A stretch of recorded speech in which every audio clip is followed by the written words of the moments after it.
IG, TikTok, Facebook, Twitter, YouTube. Welcome. Welcome. We'll go live here in this. Well, we are live. We'll get started here shortly. Y'all already know the drill. Drop your name, what city you chiming in from. Drop your business name. What up, Carlos? Thank you, Gax. Thank you. Look, today we're going to be talking about why you're failing. And it's really important to talk about these topics. I think, unfortunately, a lot of the times, Cheerfully Joy, thank you. I think a lot of the times people come on the internet, no matter what platform you're utilizing, and everybody talks about the joyful side of business. Everybody talks about the glamorous side of entrepreneurship, but nobody ever talks about the pitfalls. Nobody ever talks to the people who are stuck in their business right now. Everybody makes it look very easy, which it is.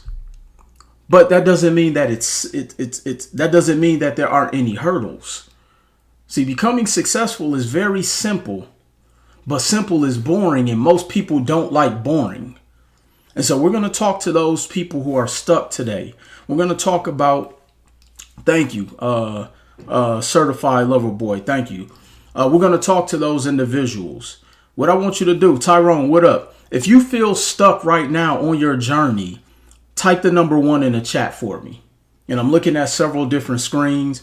I got TikTok, I got Instagram, I got Twitter, Facebook, and YouTube. But if you feel stuck on your journey right now, type the number 1 in the chat for me. Type the number 1 in the chat if you feel stuck. I talk to people every single day. And again, this is for you. See, one of the things I had to do is I had to get out of denial. You know, back in the day, I assumed just because I had a LLC that I was a business owner. I assumed just because I had business cards that I was a business owner. I assumed because I put on a suit that I was a business owner. Yo, what up, Wayne? See, all of those things does not make you a business owner. It just means that you started an LLC. You haven't contracted and done any business yet. And that's because a lot of people, unfortunately, are stuck. And we're going to talk a little bit about that here today. We got Atlanta in the building. What's up, Atlanta? If you feel stuck, type the number 1 in the chat for me. And make sure you guys share this with at least 3 people. What up, Plies? I see you, man. Mr. International. See, we're going to talk about one of the things that a lot of people don't know is that there are actually, well, first of all, let me start with this. For those who don't know me, I know we may have some new people here that have, popped on to my page. And just want to let you guys know, my name is Will Roundtree. I've been an entrepreneur for over 20 years. Now, the reason I like to start by saying that is because I want you guys to know that I've experienced everything that you can ever think about. And one of the things that, I learned that Warren Buffett once said is that he generally will not do business with people who have not failed at least multiple times.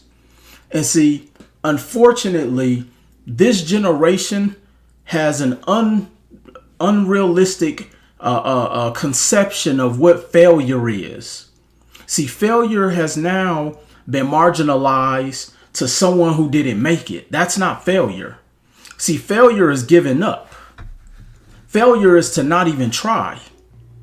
And unfortunately, because people are scared to fail, which we're going to go a little bit more in depth with that today, people have become, embarrassed, which is one of the reasons why people get stuck. And if you guys know, I often talk about being embarrassed is a choice because you have to actually give a damn what people think about you. And when you get to the point in your life when you don't care what people think about you, you can no longer allow people perception of what they think about you. Because unfortunately, what they're thinking about you is their own actual perception because they could never see or seize themselves doing the things that you're attempting to do. So we're going to talk about that here today. So again, I've been an entrepreneur for over 20 years. Now, when I say I've been an entrepreneur. I've been in entrepreneurship for over 20 years. Let me break that down for what that looks like. That means I've actually started things, went out there, tested it, tried it, didn't make any success. I filed taxes on failed businesses. I've went broke multiple times. I was homeless. I've moved across the country to start over. I've been audited by the IRS. I've been sued civilly. I've, been fired from my jobs while on this journey. I've quit jobs. You name it, it's happened to me. I've lost friends. I've lost family members who no longer want to deal with me. I've lost investments. I've lost money. You name it. I've been through it. So I've experienced the woes of being an actual entrepreneur. I didn't just fill out some paperwork and call myself a business person. I didn't just go get an LLC and call myself an entrepreneur. I actually went through the ebbs and flows of any and everything that you can assimilate that goes with being an entrepreneur. And so with that being said, I am a 2-time author. The 2 books that I have currently out right now, my first book is Credit is King, which is one of the top selling credit books on the market. This is not just my words. Go to Amazon and documentation beats conversation. This book is pre-pandemic. This book actually came out in 2016. This book, for all of the credit hacks you guys see on the internet, there's no credit hack more in depth than this book, Credit is King. Just go and read the comments of the countless amount of people who have improved their credit, who've started the credit industry because of this book, Credit is King, who've helped their spouses fix their credit, who's helped their children fix their credit, who's learned how to deal with collection agencies, who's learned new terms. I actually have a glossary at the back of this book. Who learned the difference between a FICO score and a FACO score, who learned the power of using authorized users, which that's about to go away, especially with the FICO 10 scoring model. But this book has been a staple in the credit industry for the past, this book came out 7 years ago, and the information here is still relevant. This book has opened up so many doors. This book has been licensed by several colleges, several curriculums. This book is trademarked. The name is trademarked. Oh, this book is what you call legacy. This book has created residual income for myself and my family forever, and my name will live on forever through this book. This book literally has been one of the catalysts of changing the credit industry, and why some of your favorite credit individuals who are in the credit space is because of this book. I was speaking with one of my clients who's a part of this networking group. Miss Nady G, thank you. Absolutely. Appreciate you. I was speaking with someone who's a part of this networking group, and they told me that they are utilizing excerpts not only from my books, but different PDFs that I put out there in their groups.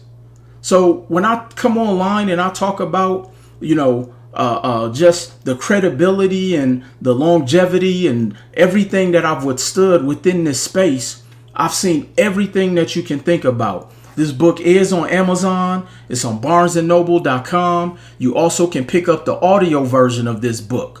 There's even sample letters back here. I just saw somebody type in the chat. Their score went up 110 points from picking up this book. Look, when people say, Will, why, or when people complain about there's no free information out there, you literally can repair and put yourself in a better credit position for $20.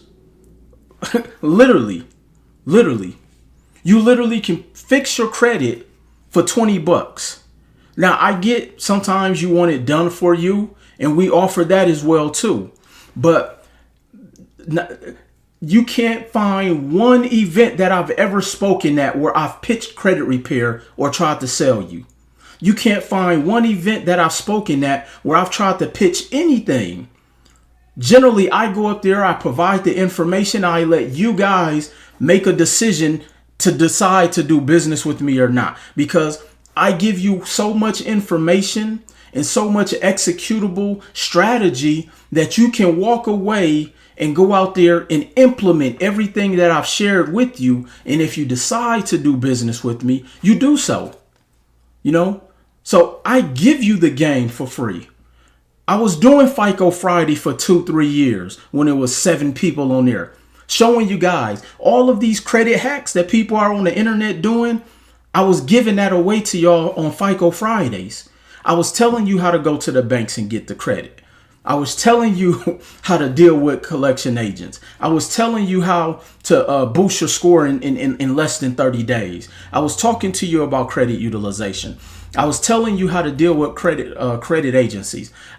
I was telling you that if you get your debt forgiven, that they can actually give you what's called a 1099-C, and you have to claim that as actual income on your taxes. And then I even talked about how you can actually get with the tax specialist to help them abate most of that debt that they wrote off as income to your taxes. Because did you know if you get a 1099-C, which is a cancellation of debt, you actually have to claim that as income, which I talk about at the back of this book. So again, if you have not picked up this book, Credit is King, I highly recommend you actually pick up this book.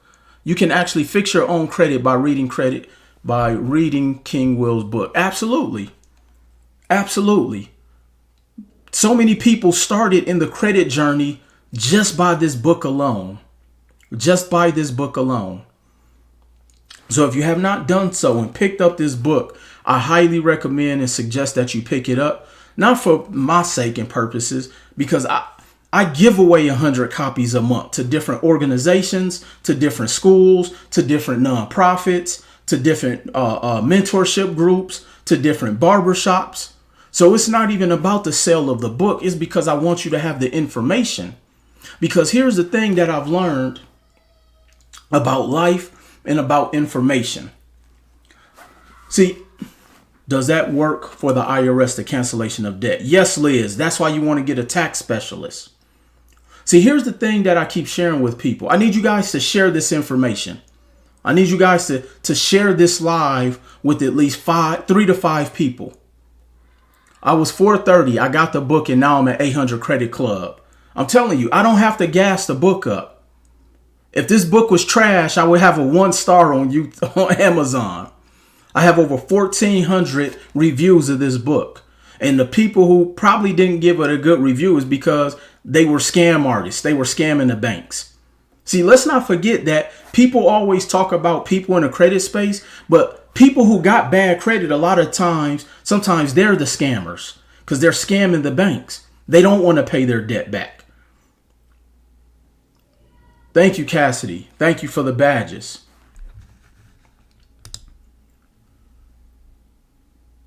So again, this book is not me trying to get you to buy it. It's so that you can have the information, because here's the thing.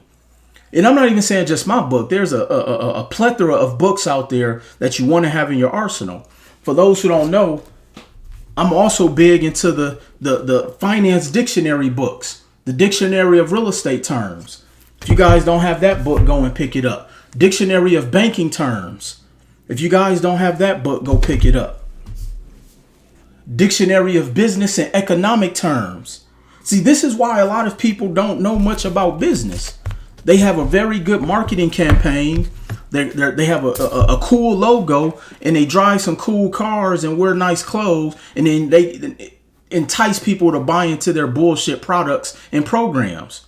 See, people need to stop buying into people because they're popular. And then they get mad when that person runs off with their money. Look, they showed you all of the red flags. The people showed you all of the red flags. People showed you who they were. And one of the things that I'm often saying is that things don't go bad, they start bad. And sometimes people jump into things for the wrong reason because they're too busy trying to emulate the person's program who they bought into, as opposed to emulating the information and the concepts to actually help you move the needle in your life. Everybody who's actually paying attention, type move the needle. See, we're going to talk about moving the needle here tonight. What are your thoughts on the CBDC and the social credit scores? So the thing about the social credit scores, this is all I'm going to say. Go and watch Black Mirror. There's an episode in the series Black Mirror. It'll tell you everything you need to know about social credit scores. But here's the other thing. I focus on what I can control. I'm not focused on things I can't control, because what ends up happening is that when you focus on things you can't control, you get gripped by fear. And when you're gripped by fear, you do nothing. You do nothing. And so I don't live my life like that. But let me tell you why you want to start amassing information. Did you know at one point, knowing and learning how to read was punishable by death?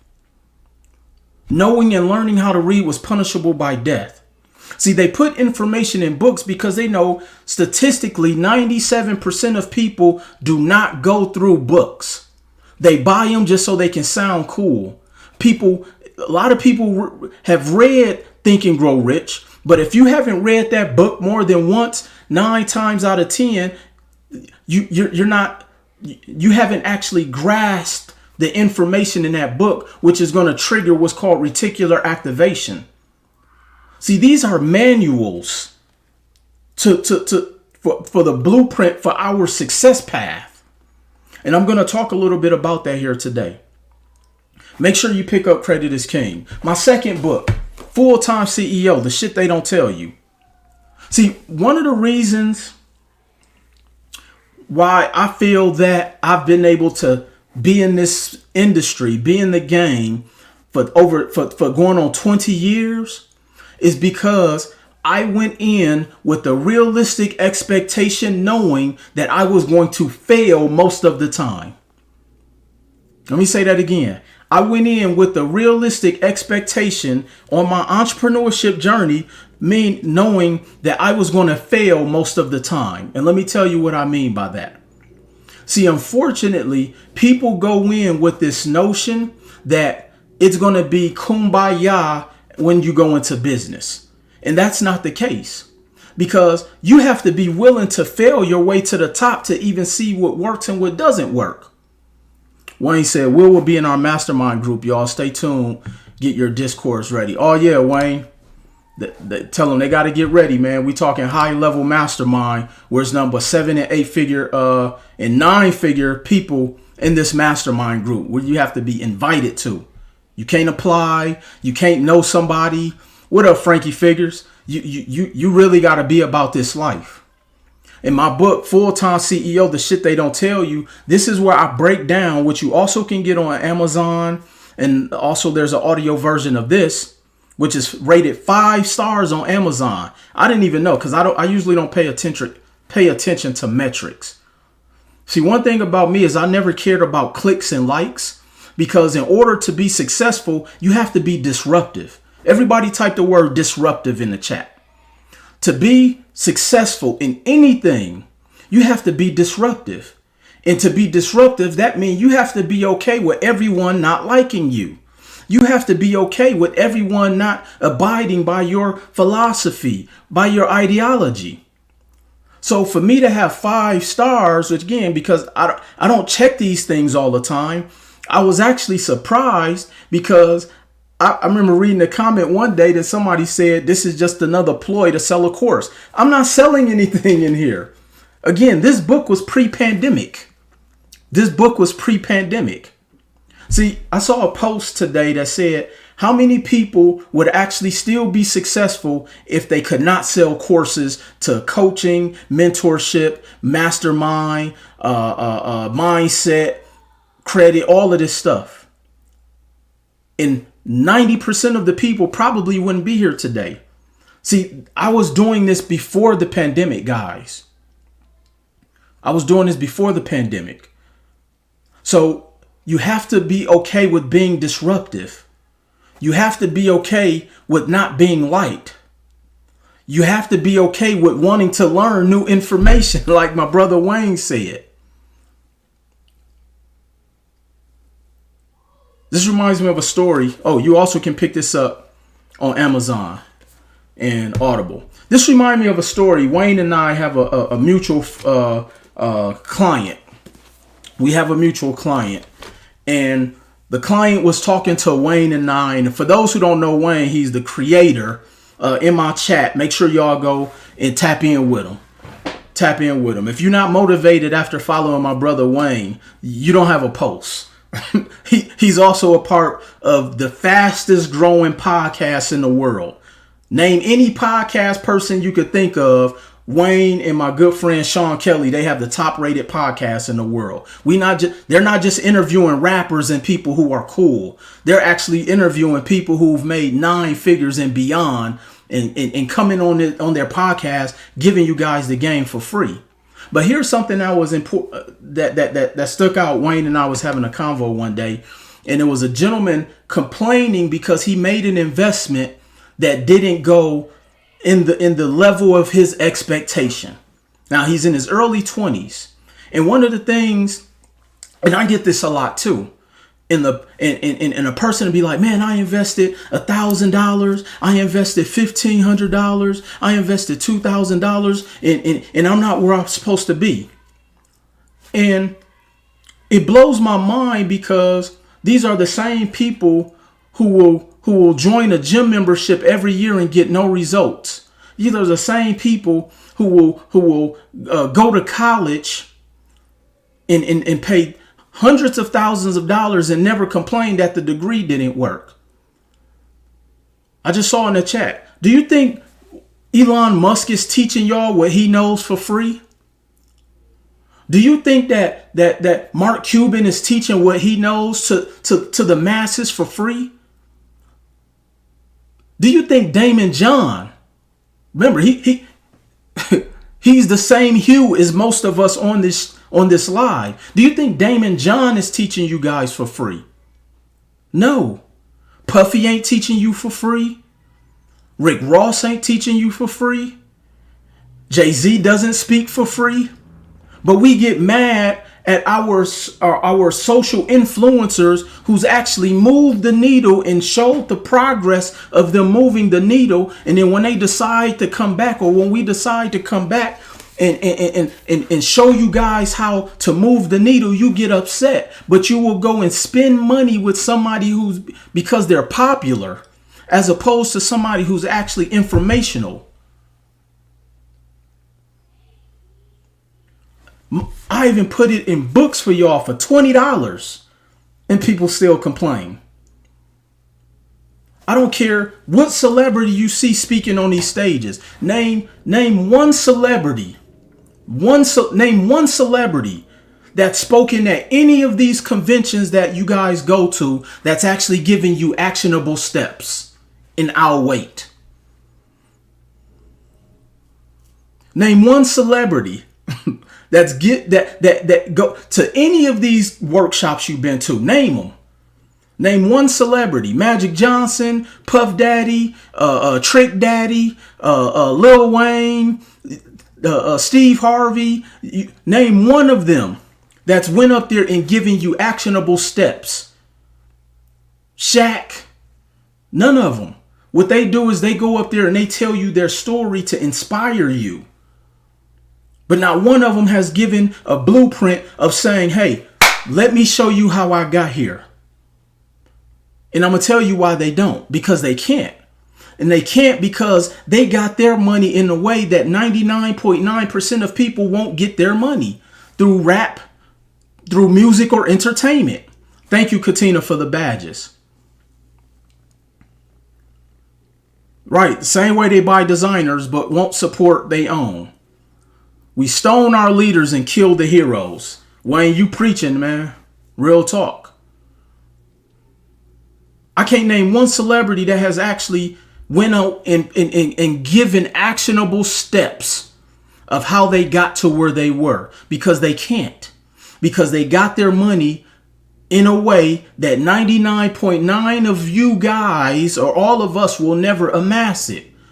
Through rapping, through singing, through dancing, through running a football, through shooting a football, through swinging at a baseball. 99.9 of you will never ever amass money in that capacity. So they can't show you. So when we come on here and we're giving our blood, sweat, and tears, we're taking on criticism. We're taking on people hating. We're taking on people chargebacking. We're taking on people getting mad because they fucked up their own money before they even got to us. You want your emergency to be my sense of urgency.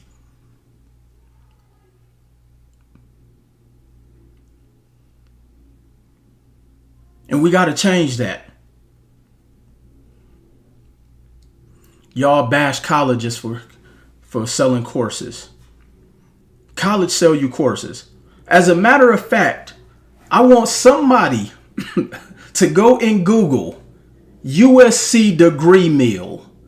USC got busted for selling it was a degree in like the psychotherapist or something like that. For the average degree for that degree at USC was starting at $115,000, and they were guaranteeing a 96% succession rate for a job in that field after that degree. And they actually got busted, and it should have been national news, but it wasn't. But they were actually running a Ponzi scheme with degrees. And like Wayne said, selling you guys outdated curriculums, and nobody gets upset. As a matter of fact, we keep sending our kids back to college with no plan. You know, you still have to have a plan even once you get the degree. I've even given you guys statistics of the average lifetime earnings based upon the degree. And when I saw the average lifetime earnings of someone with a PhD who spends an average of $320,000 for their degree, their average lifetime earnings was about 1.9 million. My real estate portfolio is worth more than that. But nobody is teaching you guys this stuff because we get enamored by what's popular, by pop culture, by what's on the internet, what looks cool. We want quick and easy and microwavable success. And then all we got to do is prop up a celebrity who got paid to be there, to come out there and preach some hogwash and tell you how great they are, drink their liquor, buy their clothes. You ain't going to be me. I'm going to take your girl and y'all going to be happy with that. Like, people will literally be at these events listening to the same rapper who said, F all broke boys, I'ma smash a girl, y'all all ain't gonna amount to nothing, but then be on the same stage telling you how great you can become. But they didn't tell you how they got there.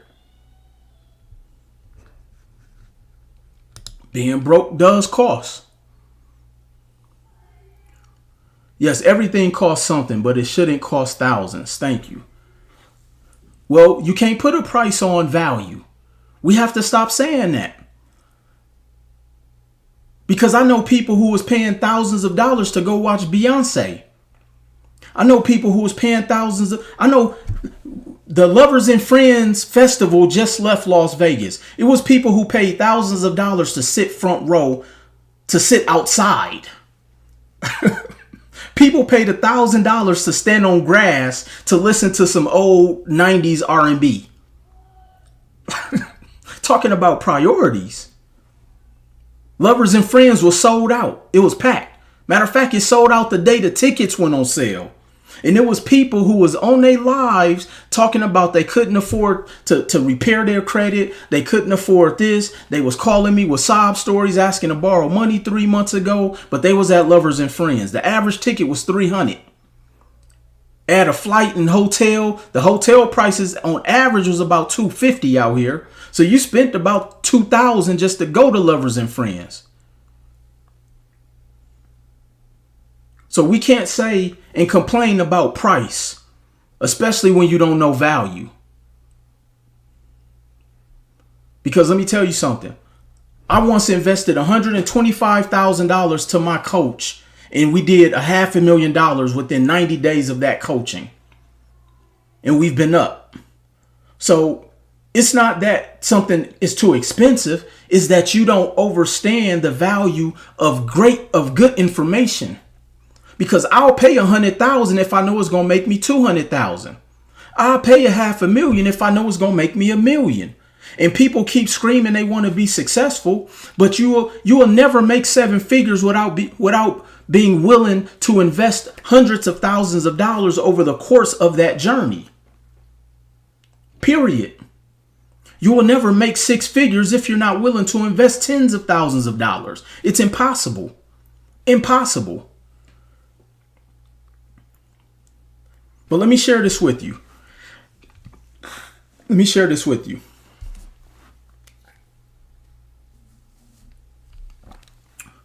So there's actually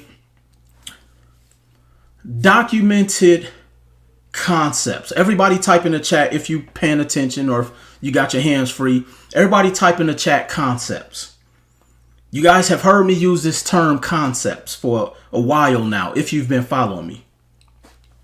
See, concepts are things that have been around, that it's something that it's solid, it's concrete. And all you have to do is follow it.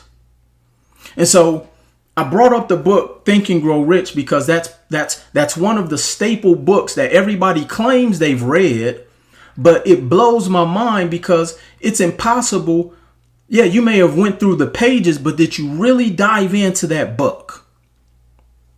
And I'm going to tell you why. See, one of the things when you think about, pun intended, the title of the book, Think and Grow Rich. Think and Grow Rich. Think and Grow Rich. Which tells you that your thinking has to change in order for you to be amassed with riches and whatever you want your rich life to look like. You have to think differently.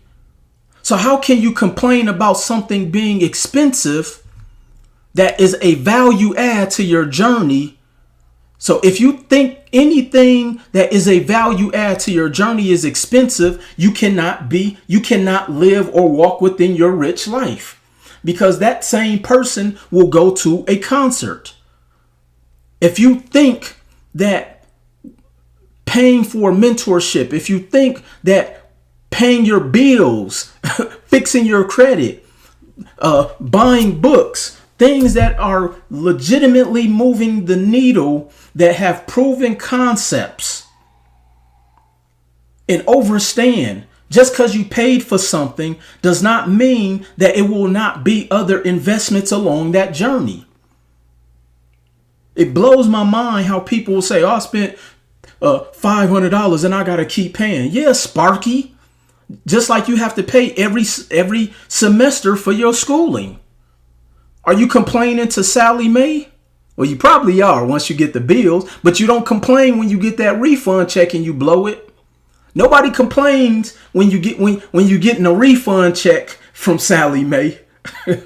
You only complain when you got to pay it back. You took the money out. They didn't put a gun to your head and tell you to load up on classes and then cancel so you can get a school refund check. Yeah, trust me, I know all of the scams and hustles. So when it comes to concepts, one of the concepts it talks about in Think and Grow Rich is the ghost of fear. And I wrote this down. See, one of the things that people have to understand is that money is an energy. Type that in the chat, you guys. Money is an energy. It's a flowing current. This is why you hear wealthy people say, stop saving your money. Because if you saving your money, the money can't continue to flow. You've stopped it. You've stopped it. How can your money flow if you stop the thing that's going to help you to continue to make more? Money is an energy. It's a conduit. It's a tool. Money has to make you money. But because we want to stockpile it and put it into the bank, which is what broke people have told you. Well, not all broke people, because Dave Ramsey be telling y'all to do that stuff. Well, he taking your money too. He wants you to live a below average life. But when you stop your money, the energy can't flow with it. And so one of the things that I've learned is that The fear of failure has two sides. The fear of failure has two sides. Somebody write that down. The fear of failure has two sides. Y'all keep sharing this live for me.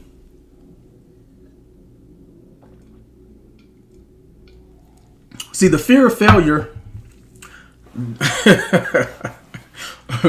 the fear of failure has two sides. And I'm going to tell you what those two sides are. Those two sides are pain and pleasure. Pain and pleasure. Somebody write that down. The two sides of fear is pain and pleasure. Now, here's where people get stuck.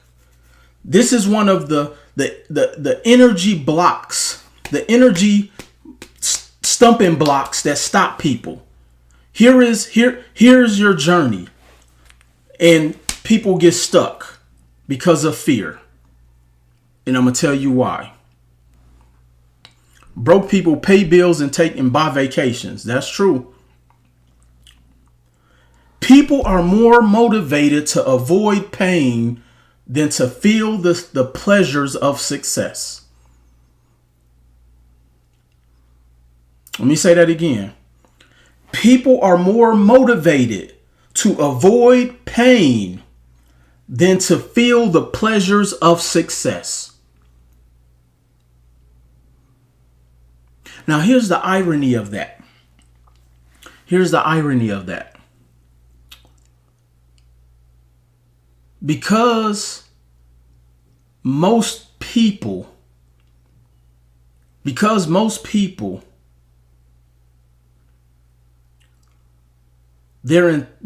most of their entire adult life has been consumed with pain. That's all they know. And people conform to what's comfortable. So believe it or not, this is why people choose to stay in pain, because it's comfortable. That's the scary part. This is one of the top reasons why people do not amass the level of success they want to amass, because they are more motivated to avoid pain than to chase after the pleasure of whatever they deem as success. Not knowing they're living and sitting in pain every single day.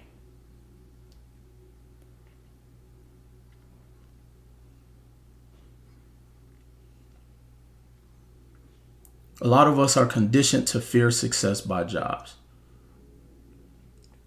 See, this is why I don't come on here and just talk about the top 5 credit cards every week.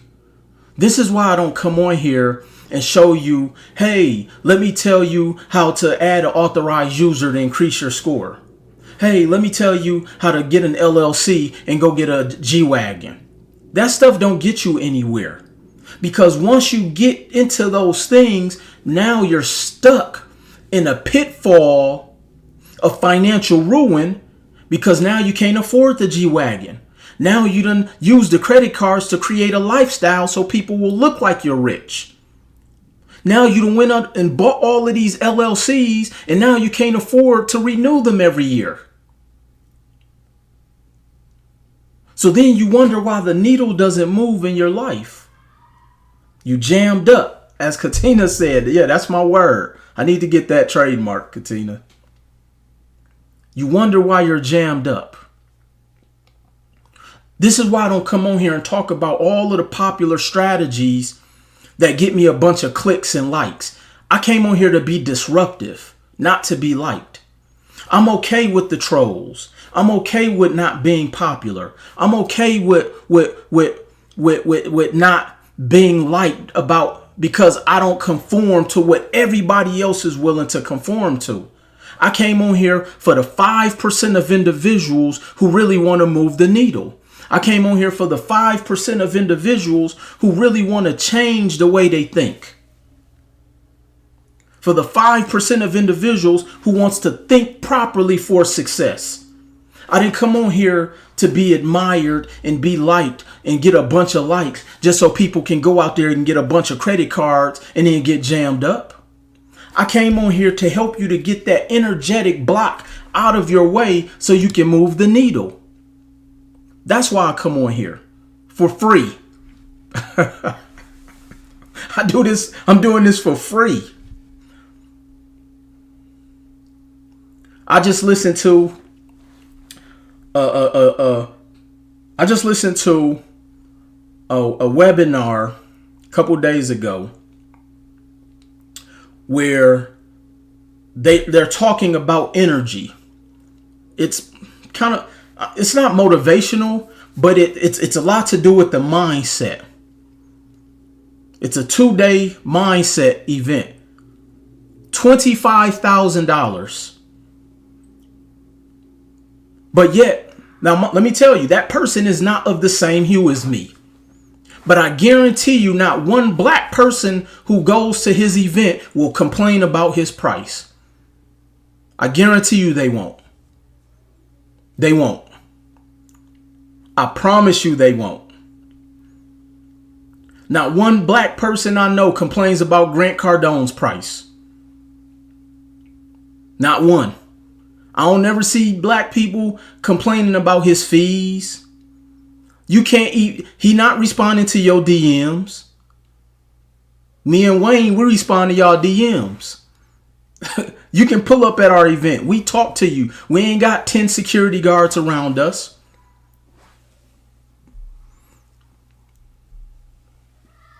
But see, we tear down our own leaders who come back on these lives to give y'all information that's free, that you got to pay $25,000 to listen to this stuff. We don't never complain about people who are not of the same hue as us. You can't get on the phone with Robert Kiyosaki for less than $100,000. You can't get on the phone with Grant Cardone for nothing less than $100,000. You can't get on the phone with what's my man who does the business classes and teach people how to buy businesses. Roland Frazier. He charges $25,000 for a 4-hour call. Ain't no black people in his DMs calling him a scam artist, complaining about his fees. Not one.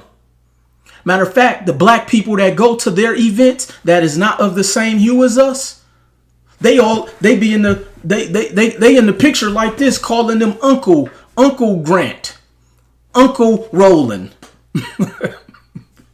Uncle Robert Kiyosaki, Uncle Dave Ramsey.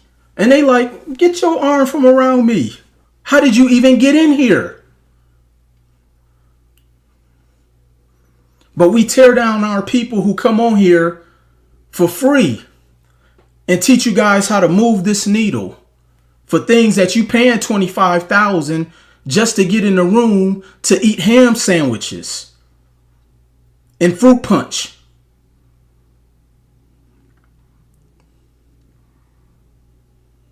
And not one person of my hue complains about their fees. Y'all complain about my brother ML Billions fees. I see you, Billions. So when we start complaining about people's stuff, yeah, the spiced ham. It don't even be regular ham, which I don't eat none of that.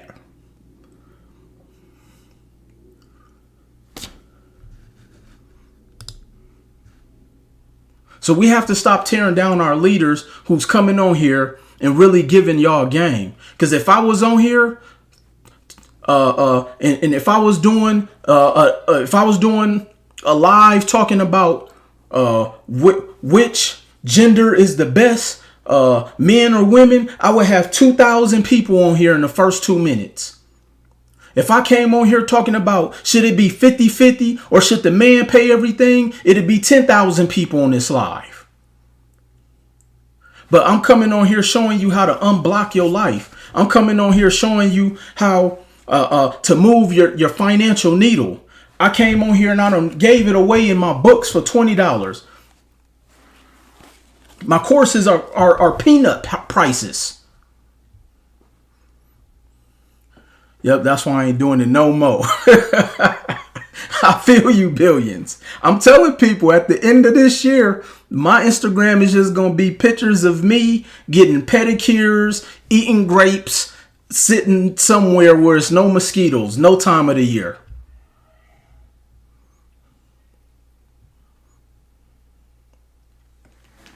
People are more motivated to avoid pain than to enjoy the pleasure of success. Blows my mind. Absolutely. Thank you, Petro. So when I talk about that, I'm always curious as to when people say that they're scared. See, when I talk about real estate, this is good stuff tonight. I'm glad I stopped to view your live. It's greatly appreciated. The insurance lady, thank you. Please make sure you follow, like, comment, share on TikTok. Let's get those likes up for me, please. Let's get those likes up, please. Just downloaded books off of Amazon. Curtis, thank you. See, here's the thing.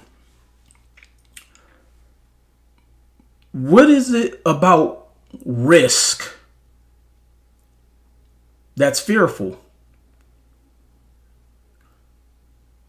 See, when people say, oh, I'm scared to invest my money because what if it doesn't work? Everything you've been doing up until now hasn't worked.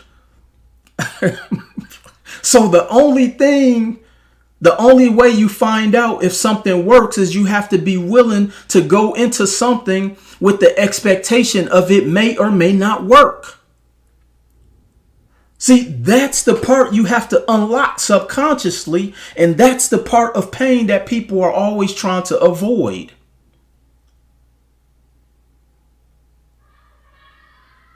That's the part of pain people are always trying to avoid.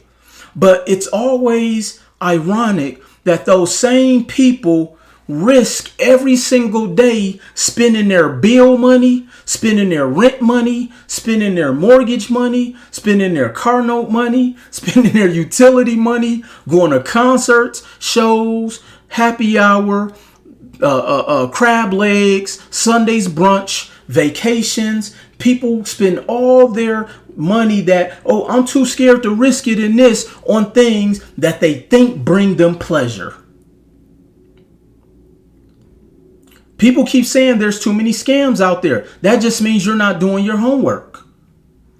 You're not doing your due diligence. See, let me break this down. See, there were people who got upset because they lost in the housing market in 2008. Again, my dialogue is a bit disruptive, but I'm only going to tell you the truth. Okay? I got your Credit is King book. Now I'm getting full-time CEO for sure. Fire Band Central. Appreciate that. They are too complacent with a false sense of security. Absolutely. People are afraid to do business. In business, you have wins and losses. Key about being in business. You write the losses off. That's the thing. Y'all better stop listening to these tax people telling you you can write off Lovers and Friends concert with no business going on there. So here's the thing. When somebody just typed in, there's too many scams out there. Let me explain something. Do you know that there's people who still fall for the, hey, send me your Cash App and I'm going to deposit $10,000 in your account and you just send me back $500 and you can keep the other $9,500. It's people that still fall for that and then get mad when they get scammed. But let me tell you something. Where in the world is somebody going to give you $9,500 for you giving them $500? See, people, a lot of the time, and I'm not saying this is in every case. There are legitimate scenarios where people do get taken advantage of. But a lot of the times, People normally get scammed because they're trying to scam the system to success. Am I right, billions?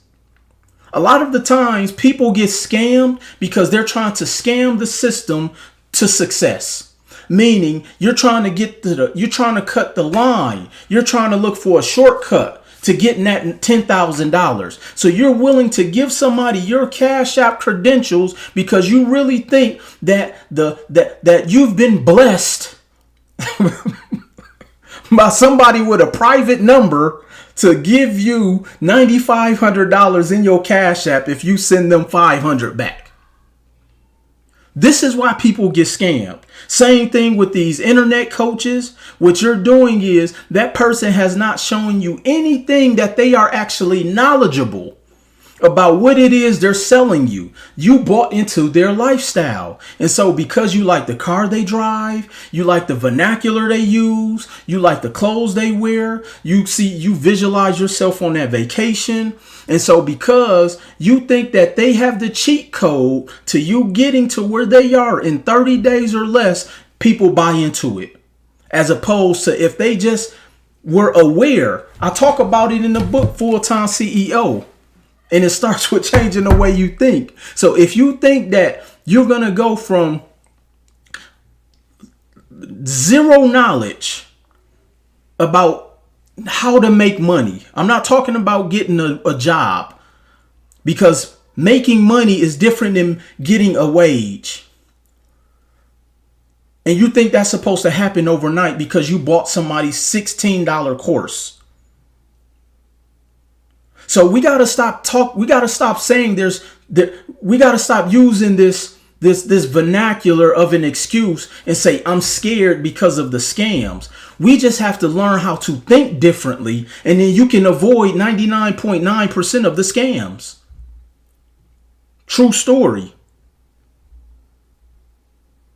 So with that being said, let's take the housing market crash in 2008. Okay, let's take the housing market crash in 2008.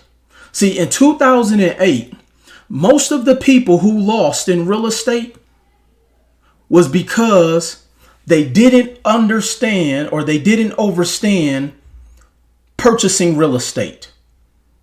They didn't understand how an adjustable arm works. All they saw, I can be a part of the American dream and buy my dream house, put the least amount of money down.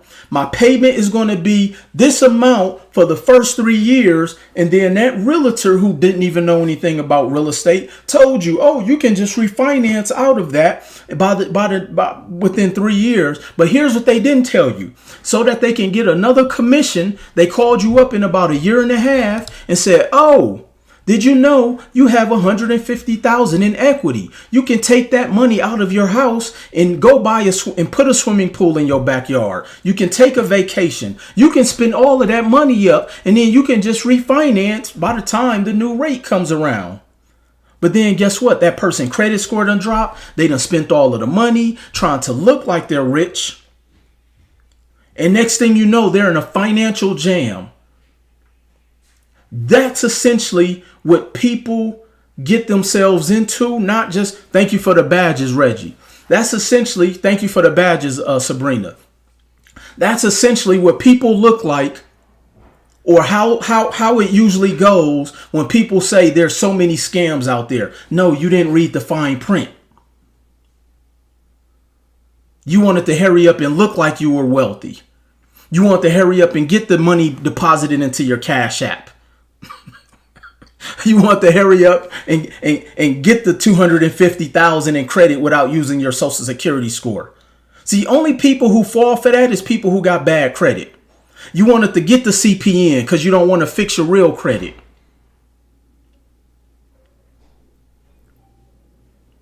You want to buy real estate without using a title company. You want to do real estate flips, but not tracking and doing your books. And then you get mad because the IRS is coming after you because now you got to pay capital gains tax. But then you get mad at the person who sold you the real estate course. No, you still should have did your homework. Hold on, son. You should have did your homework. So we can't say that things are scams. We just chose not to do our due diligence.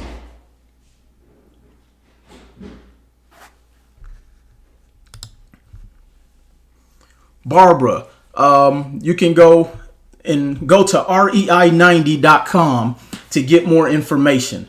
Or you can follow me at Mr. Will Roundtree, at Mr. Will Roundtree, and DM me and send me the word help. And somebody will be reaching out to you if you want to book a free call with my team. Looking rich cost your opportunity to start real estate. For real. Too many people trying to look rich. Been following you for over 2 years. You're amazing and very knowledgeable. Thank you, Barbara. Thank you. That really means a lot to me. I just bought it, bro. Shane Rogers, thank you. So can I get back the 10K I sent to the fake Will Roundtree page? For those who send it, this is what blows my mind. It's people who send more money to the fake Will Roundtree page than to the real Will Roundtree page. And I got real shit to sell. It's people who tell me they can't afford my programs, but they sent $10,000 to somebody in Abu Dhabi with that don't even sound like me. Like y'all will literally get on the phone and hear somebody with an accent and say, "Oh, Will, I just talked to you." So when people talk about being scammed, no, that's because your pain point is greed. Somebody type that in the chat. See, most people get finessed because their pain point is greed. That's why a lot of times people get put in bad financial situations.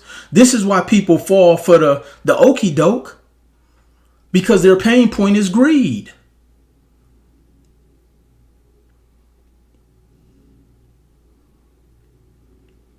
See, these are the conversations a lot of people aren't willing to have. But I'm willing to be disruptive. I'm willing to be unconventional. I'm willing to be unpleasurable to your ears to give you some real information. Greed slot machines in the gas station. Absolutely. There are slot machines in the gas station at Las Vegas. You got to be a greedy mother to be playing a slot machine in a gas station. Because there's no perks attached to winning or losing. At least if you lose in a casino, you can get a free room. You make the finessing a little bit easier to deal with. At least you could drink for free. You don't even get a coupon for gas for playing the slot machine in the gas station. I would be embarrassed. I would be in there with a Mr. Potato face mask on if I was that greedy to play the slot machine in the gas station. Like just log out of life and move out of sea. Move across the country. You gotta really work on yourself. But that's because your pain point is greed. You don't even win a bag of Cheetos and a candy bar, Sabrina. You win the walk of shame because you're going to lose your money at the gas station. Gambling was not built on winners. Las Vegas was not built on winners. They tell you good luck for a reason. See, the signs are all there. We just choose to avoid them because we think we're the one. Hey, bro, you are giving people all the info they need to be their own boss. Keep up the good work. Thank you. Appreciate that.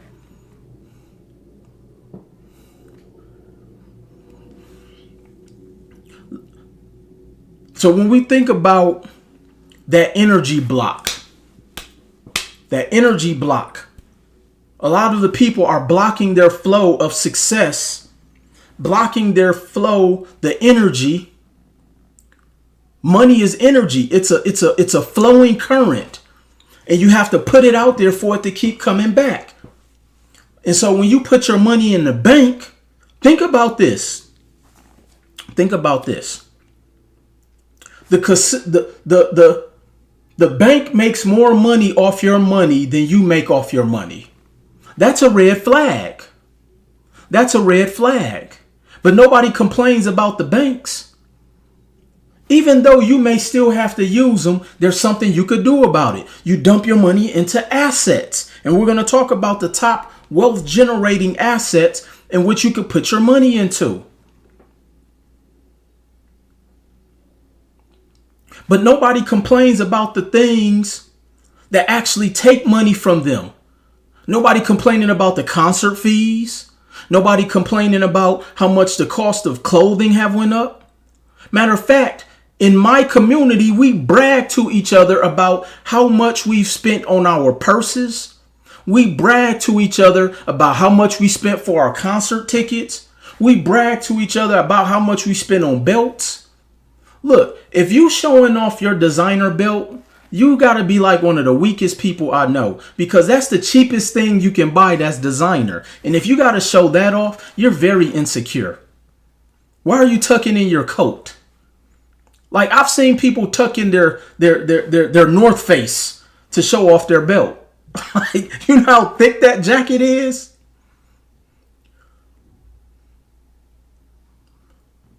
But we don't get upset at those things.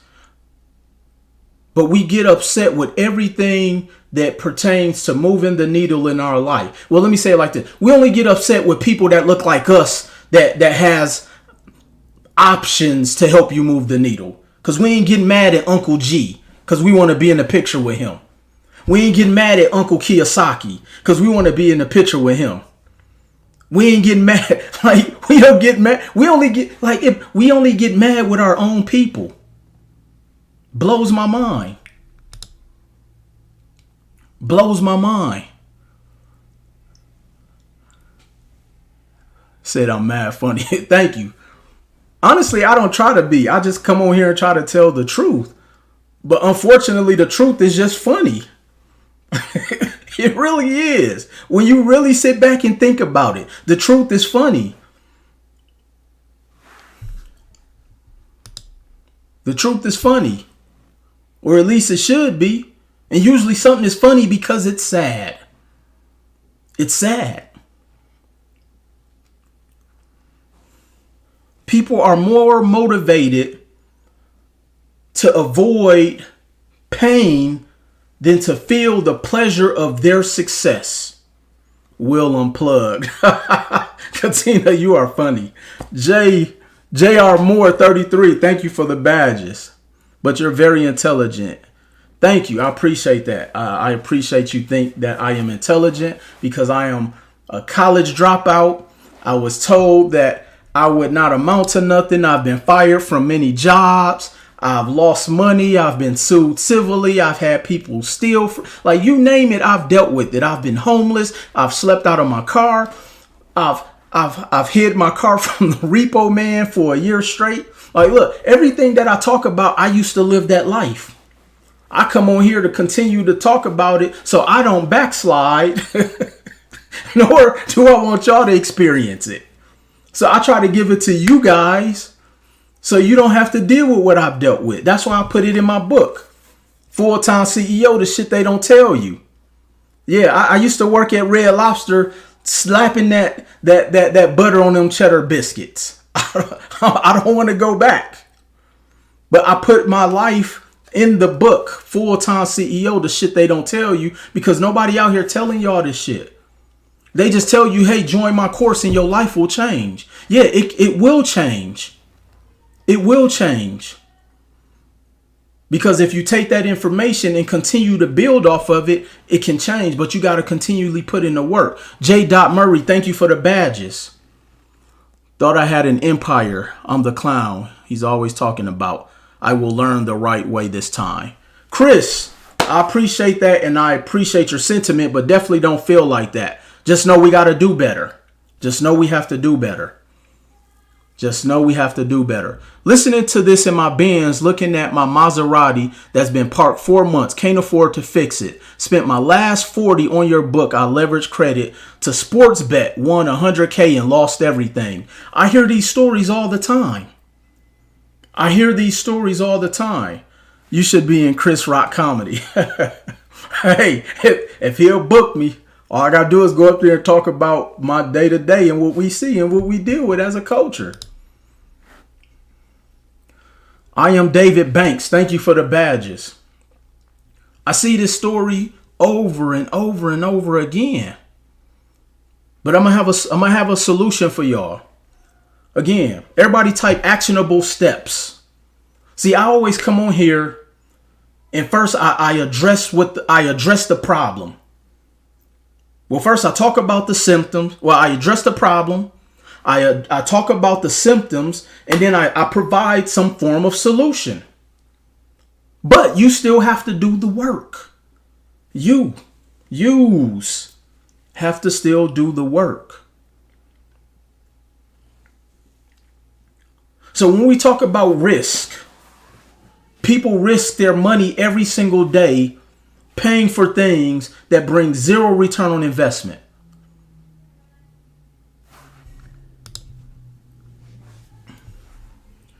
People do things to impress people who don't like them. You're risking your money.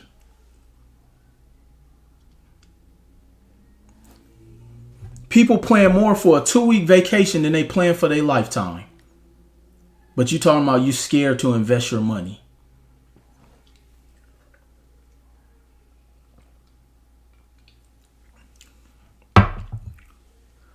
See, if anything, the housing market crash of 2008 should have been a wake-up call and should have taught you something. And if you experienced a financial catastrophe in 2008, if you didn't learn anything to change your behavior, that's on you. If your behavior if you were a part of the 2008 scenario and your behavior hasn't changed, that's your fault. Because you should have learned from those experiences. I want to make passive income, but I'm stuck not knowing what to do. I got you, Dimples. I got you. We're going to talk about that a little bit tonight. Queen of Weaves said, I'm talking to you.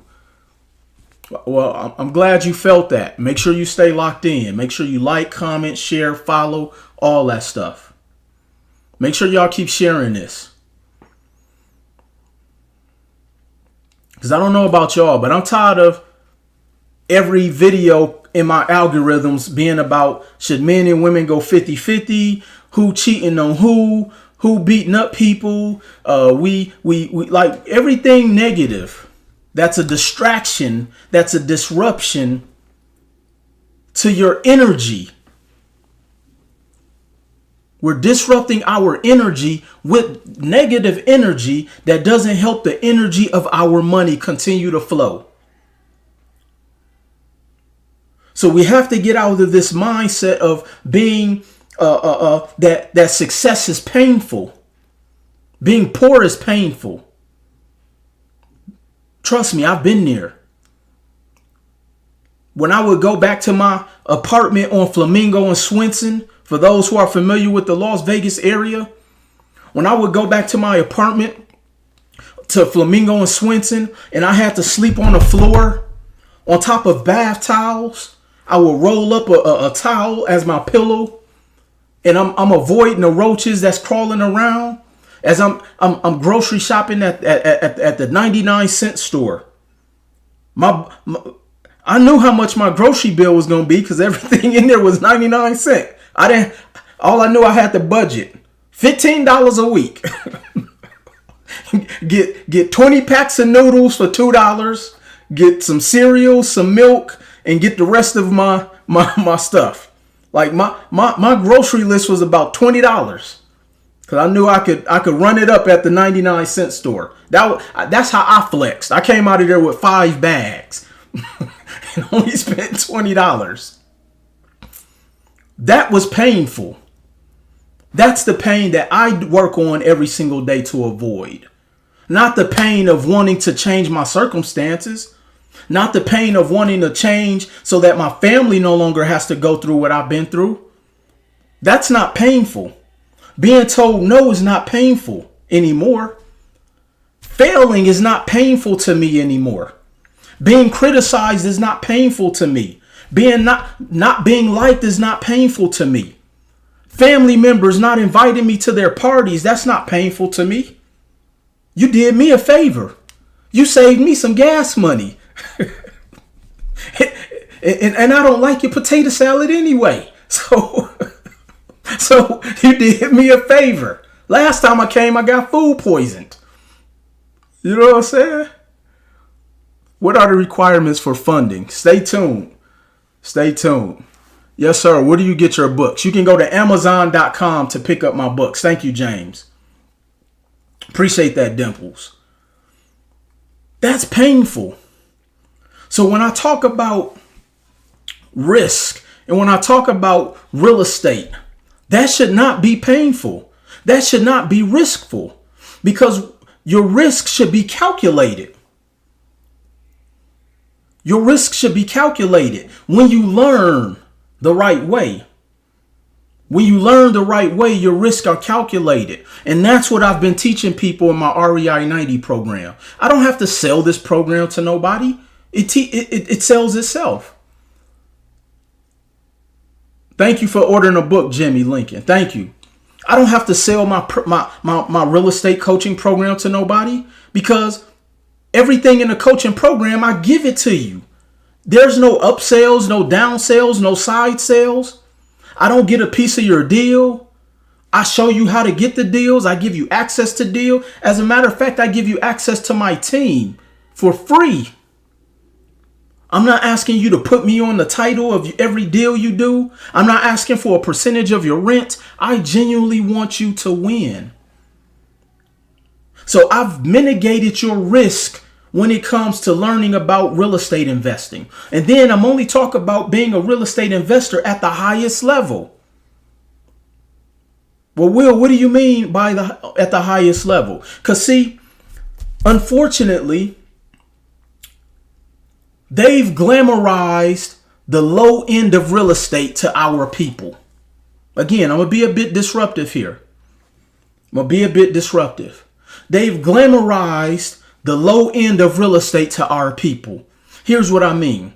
Most of what people are teaching about real estate is not the ownership side of it. See, I'm teaching you guys the ownership of real estate because that's the only way you truly win when it comes to amassing assets and building wealth.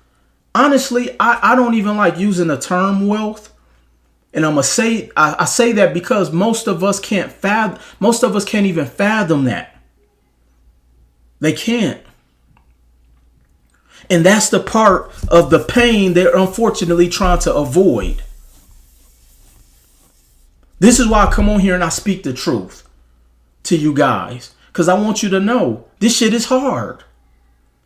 But not hard in the sense of like impossible. It's hard because you can't see yourself accomplishing it. That's the hard part. So I'm trying to help you to overcome avoiding the pain and actually seeing yourself pleasantly making it. This is why the biggest minorities amongst us are winners, because most people can't even fathom themselves winning in life. Which is why we get on this internet and we're going back and forth against each other. Men getting mad at women, women getting mad at men. We worrying about who going 50-50. We worrying about the wrong shit. We need to be worrying about how to just love again, how to enjoy life again. That's where it starts at.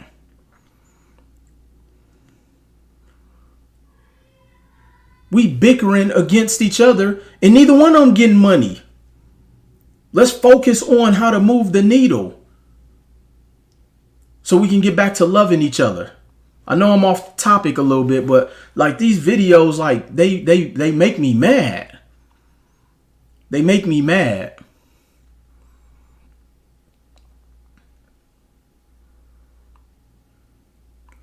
So here's the thing. Top wealth generating assets. Top wealth generating assets. Stocks and bonds.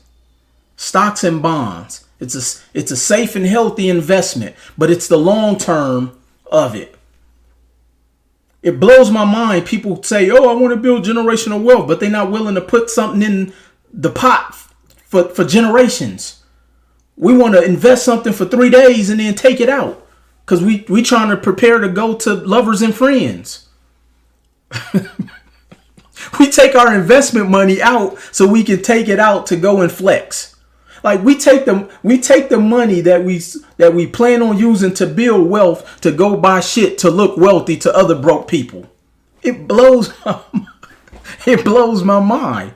What would you tell yourself to stop? What would you tell yourself to stop your addiction to bad habits? You got it. That's actually a really good question. You have to condition yourself and first understand that you're in denial of knowing what your bad habits are. Because you have a lot of people who have bad financial habits who don't think they do. They think because they can pay their bills, they're not in a bad position. And you probably need somebody to tell you the truth.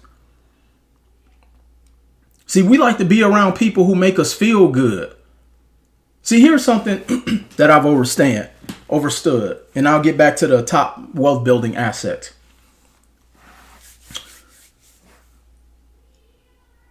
Sometimes people who are right for us irritate us the most. And that's because they tell us the truth, and we don't like to hear the truth about ourselves. But because we like to be pleased all the time, we actually incur more damage to us psychologically because we want people around us that tell us how great we are all the time. No, sometimes you need somebody around you to tell you, yo, you full of shit. You blowing your money. Why do you need another handbag when you can't even fill up the first handbag? Ain't no money in the first handbag. Ain't got no money in your pocketbook. No money you ain't had no money in the first Gucci wallet. Why you want another one?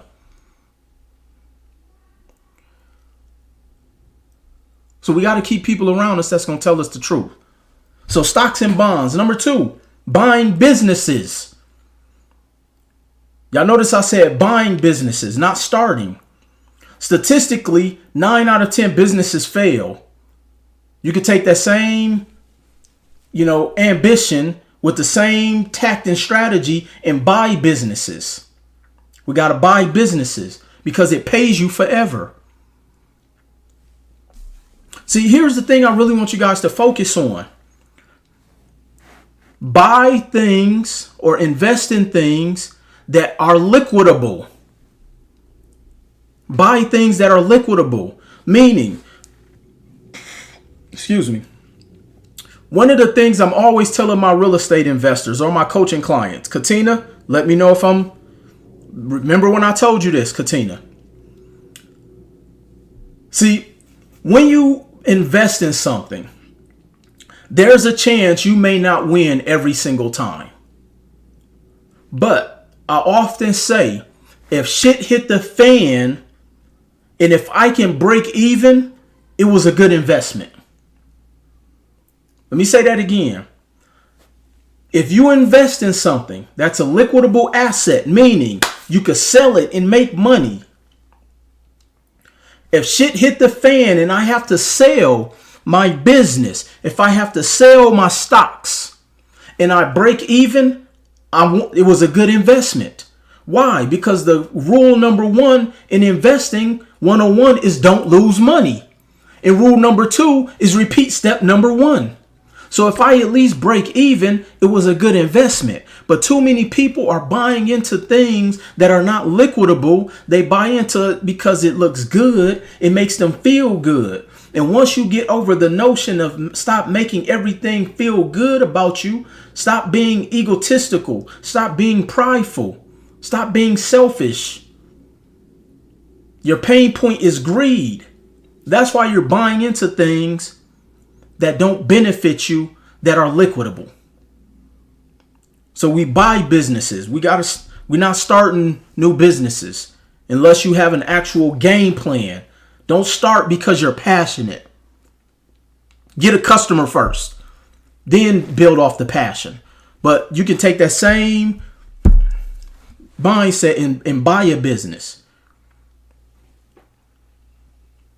I got a question. Is it bad to start a business from scratch to build wealth?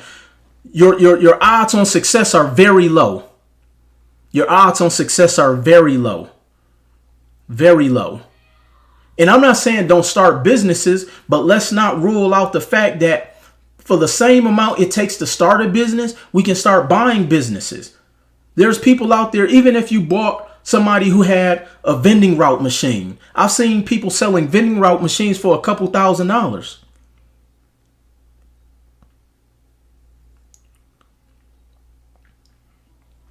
Number 3, alternative assets, art, gold, things that appreciate in value. Do you guys know, what up, Cayman? You guys know why wealthy people buy certain types of watches and they don't put a bunch of diamonds in there? Is because that watch actually appreciates. Now, I do have a watch that's bust down, but that watch wasn't going to have an appreciation value because of the amount of watches that were out there. Now, all of my watches that I know that appreciate, I've done nothing to them. I've had people offer me double when you buy at the right price. And this goes with art.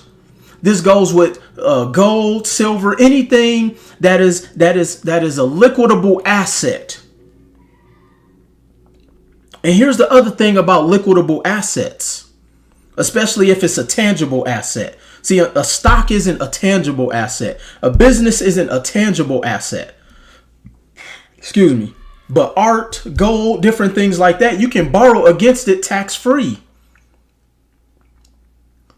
You can borrow against it tax-free. And now the one way you can borrow against your company tax-free.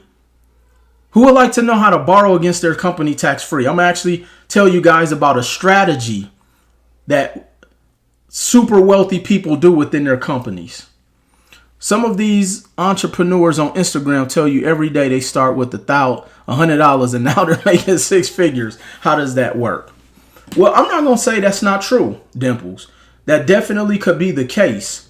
But most people don't tell you they're on their 5th to 7th venture. Most people don't tell you they're on their 5th to 7th venture. So yes, although they started with $100 and now they're doing 6 and 7 and 8 figures, but they've probably failed in several different businesses and several different business models. See, that's the shit they're not telling you. See, for those who know my story, I've had 5 failed credit businesses. But all of those failures taught me something different to help me with the next one. So let me tell you something that Elon Musk did and why a lot of these wealthy people don't pay taxes. So with Elon Musk, he didn't draw a salary. Okay, he didn't draw a salary. He actually got paid in stocks. He got paid in stocks. And then as his stocks continued to increase, he made more money, but he never drew from the company. But what he did is he went to the bank and leveraged debt against the stocks. See, here's the thing this is why I say you guys have to learn about economics. This is why I come on here and teach you guys about economics. Banks will give you money with against anything that is liquidable as an asset. And so Elon Musk's stocks in Tesla was worth whatever it was worth. And so he was able to get a line of credit to leverage millions, hundreds of millions of dollars of debt. And when you have debt, you don't pay taxes. This is why you hear wealthy people scream, leverage somebody else's money. This is why you hear Robert Kiyosaki say he's $300 million in debt and brags about it. Do you know, like, let me give you all some psychological mind, a mind F, if you know what I mean. Wealthy people brag about how much debt they have, and poor people brag about how much their job pays them. You talk about a mind hump without saying the word. Think about that. I don't understand how a business is intangible, but art is, even if it's a brick and mortar business. If you don't own the building, Queen of Weaves, then it's not a tangible. It's not tangible. Tangible meaning something that is physical. Now, if you have a brick and mortar and you own the building, yes. If you're leasing the building, no. And so that's why we have to know the difference in these things. This is why we have to know the difference in these things. This shit makes me confused. No joke. Let me break this down for you again, Dimples. I'm about to blow y'all minds. I'm going to give you a financial sexual eruption, if that even makes sense. Read in between the lines. Wealthy people brag about how much debt they have, and unwealthy people brag about how much their job pays them.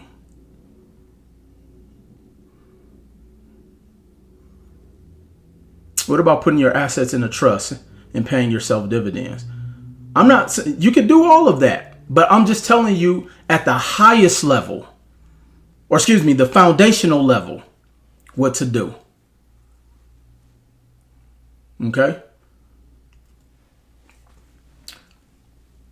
See, when it comes to debt, you don't ever hear global economists talking about the value of debt has decreased.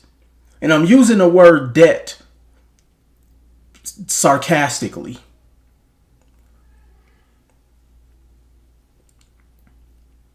See, when you have debt, something that you can get as much of as you want. I thought debt mean being under $0. Nope. And I'm glad you said that.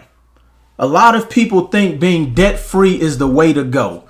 No, that's what poor people told you guys to do. Elon Musk was definitely born into wealth. That's why you want to follow the strategies he's doing. See, you guys get too bent out of shape about who the person is. And not saying you particularly, Clay. I'm just giving you the concepts. Who cares if he was born into wealth? Follow the strategies of what the wealthy are doing. See, wealthy people leverage debt for a reason. This is why the economy is never tripping about the debt ceiling. The debt ceiling is only applicable to people who are legitimately in consumer debt. See, we play with structured debt. And so when you are in a position, I just learned that you don't stages of bankruptcy. I'm not sure what that meant, Dimples. I'm not sure if you had a typo. I got a millionaire friend that is still running like a sole prop instead of an S corp for his trucking. I know a lot of people like that. I just learned that there's different stages of bankruptcy. Yes. Wealthy people file bankruptcy differently than poor people, than lower economically savvy individuals. That's because we have bad information. Let me tell y'all something. A lot of y'all bankruptcy attorneys, they're broke. A lot of these tax preparers, they're broke. And they give bad advice too. I'm here to tell y'all. Let me say that again. Wealthy people brag about how much debt they have, and non-wealthy people brag about how much their job pays. Wealthy people take the debt to make them more money. Unwealthy people try to make more money on their jobs, but they're taxed more and they can never get out the rat race. And then they've spent all of their money trying to look rich with the paycheck that the job provided them, that thinking that's going to make them rich. And now they can't afford to invest.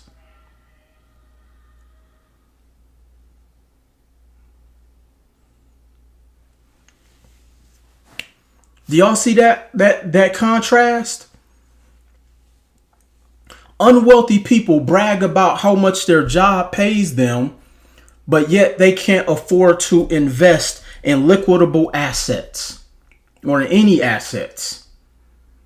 Wealthy people brag about how much debt they have, but then they take that debt to continuously invest it in stocks and bonds, buying businesses, buying alternative assets, and buying real estate. Why would I not want to invest in something that will pay me forever? Imagine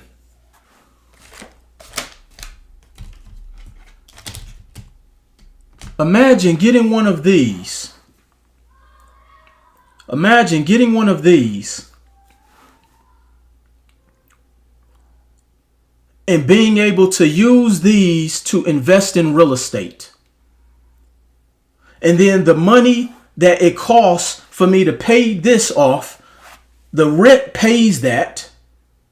And now I have an asset that will pay me forever. And then if I need to actually get some liquid money, I can borrow against the property tax free.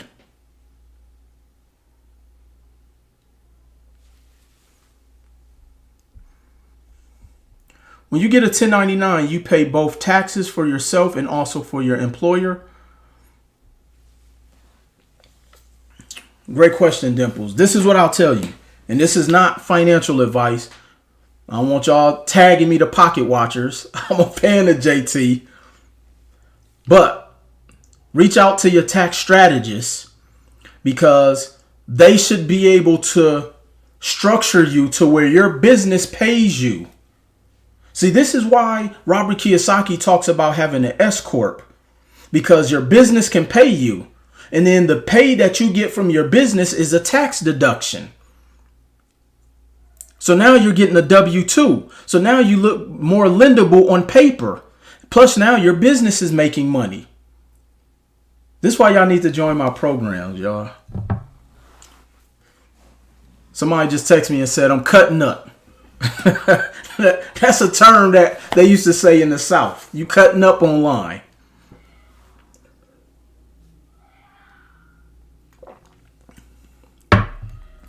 One of the last top wealth generating assets to acquire is real estate. Frankie, let's connect soon, family. Thank you. Real estate. Let me tell y'all why I love real estate, y'all. On top of stocks and businesses and art, I have all of that. But let me tell you why I like real estate. Yeah, they keep telling you to get an LLC. Once your company is making money, and this is not financial advice, once your company is making money, you should think about converting out of an LLC, because as an LLC, you're taxed at the highest for self-employment tax. But see, a lot of people don't know the right strategies. And then you got to write off everything because you got to pay the most in taxes. And then you mad because you got to write off everything. So now when you go to the bank, you can't get approved for nothing. And now you stuck. And then you mad because you say the course you joined didn't work. No, you had the wrong strategies. And you can't depreciate your real estate, especially if it's all in your personal name. This is why you got to join my REI 90 program. Now is the time. Yes, I'm going to sell a little bit here. This ain't no hard close. This is why you got to join my REI 90 program. You can actually book a free call. You can book a free call. Go to rei90.com or go in my DMs and type the word REI, and I'll have somebody from my team reach out to you. We're running a lot of promos right now. And we also even offer in-house financing. Like I've made it way easy for you guys. We even offer in-house financing. Okay, so DM me REI, and somebody from my team will reach out to you tomorrow. But let me tell you why I like real estate. Somebody just said real estate pays for itself. Like that right there itself should eliminate the risk factor when it comes to real estate. It pays for itself. So imagine, boom, I got some credit. Okay, let's say accumulatively, I have $100,000 worth of credit. Let me break this down. How simple this is. This is 5th grade math, y'all. But they informed you with an LLC, you're quicker to get a bank loan. That's not true, Dimples. That's TikTok talking. That's TikTok in these credit gurus talking. Your business structure does not determine if you get funded quicker or not. That's not true. I actually have a software that tells you how fundable you are literally within 30 seconds. You can send me a message and my team can book a free call and let you do an actual scan to show you if your business is fundable literally within 30 seconds. Okay, so let me give you this breakdown real quick. Then I'm about to wrap up. All right, so let's say you have 100,000 worth of credit. Okay, somebody type in the chat 100,000. You have 100,000 worth of credit of debt. Okay, money is energy. Remember, currency. See, think about currency. Currency meaning a constant flow. A constant flow, which is where the term currency comes from. So when your currency is no longer flowing, what do you do to keep your currency flowing? That's why they say money is energy. But a lot of people aren't doing anything to keep the energy flowing. I'm trying to show you how to keep the energy flowing. Okay? So you have 100,000. All right. We're going to go and find a property. That's $100,000, and I'm just using 100,000 to make the math easy. Okay, so we're going to go and find a property. Let's say this is a property. Okay, now it doesn't have to be distressed. I don't tell people to go and find distressed properties. I tell people to let's find something that's turnkey or close to turnkey. Again, this is why you probably want to join my real estate group coaching program. I don't tell people to go out there and put a bunch of money into flipping and all of that. No worries, George. I'm glad you actually said that.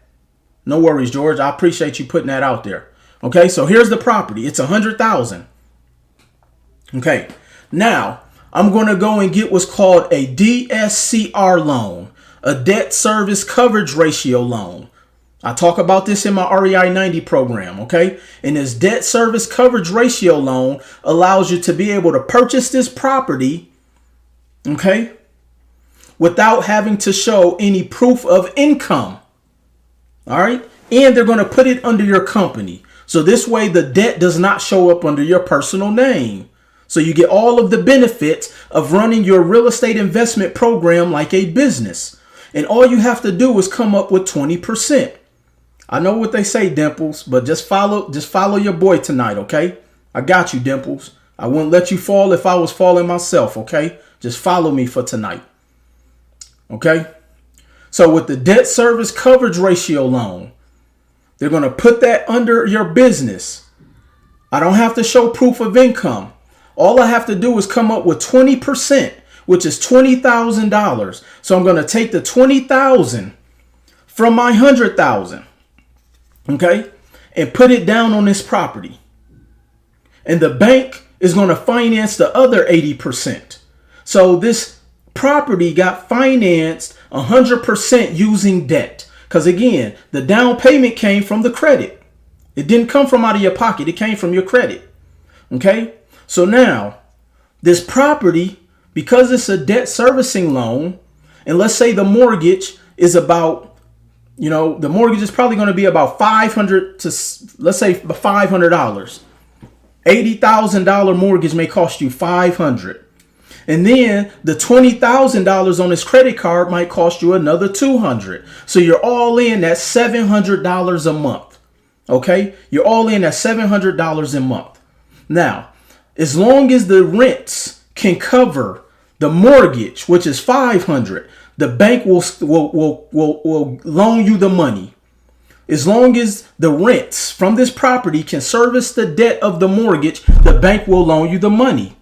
So you got the mortgage, which is $500. You got your debt from the down payment, which is $200. But the rent from this property is $1,500 a month. So I'm going to take the rent, that's $1,500, pay the mortgage, which is $500, pay the credit on from the credit card, which is another $200. So from $1,500 minus the $700 to service the debt, I'm still cash flowing $800 a month. Okay, I'm cash flowing $800 a month, which puts me at about $9,600 a year. Okay, most people go work a second job and make $900 a month. Now, this is just one property. Now, here's the one thing nobody ever accounts for in real estate, which is why ownership is important. I now have something that is going to pay me forever. This is the property. I now have something that's going to pay me forever. Now, just because I paid $100,000 for the property, that does not mean that is what it's worth. Okay, so now I am now forcing appreciation of this property by paying the mortgage. I'm forcing appreciation. So now the value of the property is steadily ascending. And so now in a few years, this property may now be worth $200,000. So now I can borrow 70% of the value of this property, which is now $200,000. So I can borrow $140,000 from this property.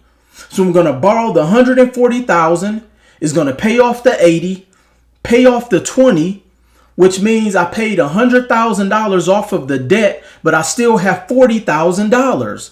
So that $40,000 I can put in my pocket tax-free. Tax-free. Now I paid the credit off. So now I'm back liquid again. And now this new mortgage, which is $140,000, the rent may be, let's say, I just have one payment. And that one payment may now be, let's say, $850. But I'm still making $1,500 a month in rent. So now I'm getting $650 a month from a property that's going to pay me forever. And I'm still forcing appreciation because I'm always still paying towards the debt. And then I take that $40,000 from this property. And then guess what? I'm going to go buy another property.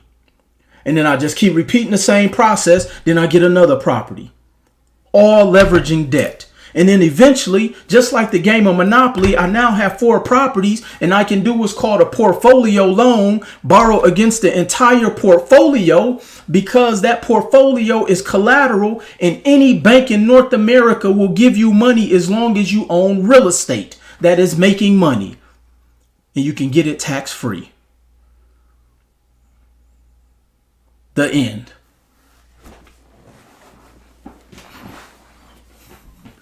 And it all started with this. This is where it all started at.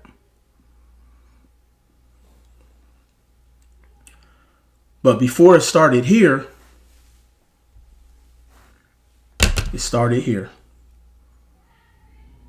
You have to think and grow rich. So this is why I say too many people are motivated to avoid pain as opposed to chasing the pleasure of being successful.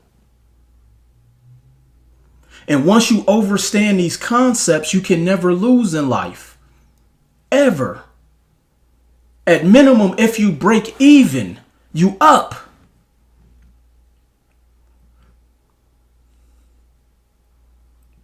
So the whole goal should be to acquire assets. That should be your entire goal, to acquire assets. And this is why wealthy people brag about how much debt they have, and unwealthy people brag about how much their job pays them. Somebody said, as a banker, I must see proof of income, not with a debt service coverage ratio loan. You don't. Trust me, I have a lot of bankers who don't know this stuff. Do we have a YouTube video explaining this? I'm very late. Yes, and this will also be on YouTube. Catrice622, I got you. It's based off the property rents. Yes. And this is why I show people how to evaluate deals. This is why I show people how to structure their business properly. This is why I show people how to get the credit. This is why I show people how to have a tax specialist. This is why I show people how to have an attorney to make sure that their paperwork is set up properly. This is why I help you to eliminate the guesswork. Oh yeah, I'm just getting started. I could go another 6, 7, 10, 12 hours. What's that one song? I go on and on. Like, yo, like I could really do this probably for 24 hours. But that's because it's so much information that has to be indoctrinated into us, because a lot of this is so new to so many people. They're not teaching us this stuff.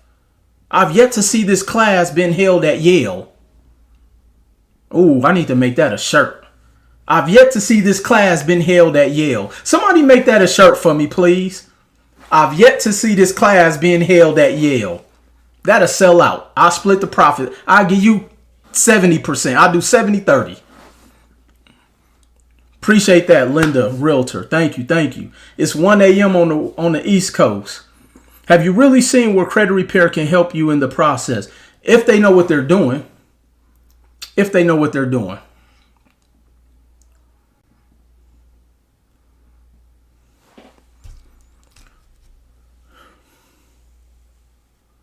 So let's stop being held back with the fear of failure, because that experience should have taught you something. And if you have not learned to be better from the failures that you've had, then you didn't do anything. Don't let your failures go in vain. Don't let your failures go in vain. Somebody said, I'll be here at work for another 7 hours. Keep flowing. Yo. I'm telling y'all, one of these days, I'm really going to do like a webinar, workshop, something online where I just go like until I like burn out. But if anybody ever hung around me, like I have a lot of energy. Like I can stay up all night. Like never mind.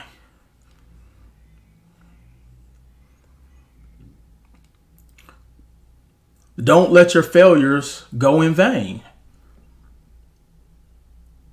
Does anyone need a real estate VA? So overstand. You can send me a direct message and my team will reach out to you. Were you struggling when you started education, or were you successful already when you started? That's a great question, George. Look, I tell people I failed 70% of the time. I definitely was not successful. Not even remotely close. If you want to know more about my story, go pick up my book, Full-Time CEO, The Shit They Don't Tell You. I talk about the many failures I've had, but I never let my failures go in vain, because I've learned from every last one of them. And I've appreciated. Here's the other thing why avoiding the pain is detrimental to your success. All of the things that I've endured is the only reason I'm here.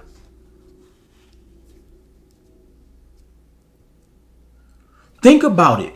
you're stopping the one thing that has to alter you to your climax of your life. You're stopping you're stopping the audible that is gonna direct you and guide you to the climax of your life. What keeps you to be going on? Great question, Dimples. What keeps me going is I love this. I love the drive of it. I just love the whole experience. I would never trade anything that I'm doing. I would never trade for anything that I'm doing now. I've read Credit is King, now read Full-Time CEO. Thank you. See, in 2000, and I talk about this in my book. Full-Time CEO, the shit they don't tell you. So when I graduated high school, I didn't know what I wanted to be. I was a semi-straight A student, although I failed algebra twice. I just said, you know what? I'm not using this shit. So let me tap out. I was a part of the UFC before UFC. I tapped out of algebra. Okay? They just let me go. How may I access the book? You can go to Amazon.com or Audible.com. Amazon or Audible. And so, didn't know what I wanted to do. Tried to go to college, dropped out of college. And so I started working for a company. I'm 19 years old, making about $47,000 a year. You couldn't tell me nothing. And here's the irony.